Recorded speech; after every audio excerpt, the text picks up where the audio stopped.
তুই দখল করার ব্যবস্থা কর। শোনেন মাতবার সাহেব।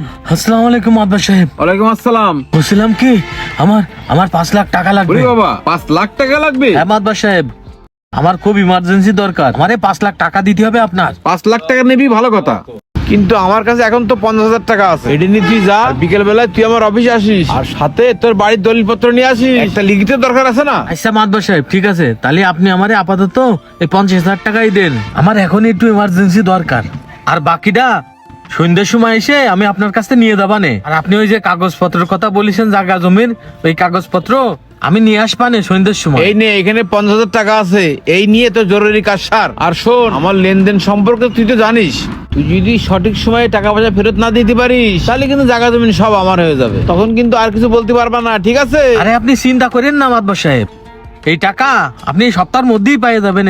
আপনার কত টাকা লাগে সেই সময় আমিই দেবো আপনারে, আপনি কোনোই চিন্তা করবেন না, ঠিক আছে?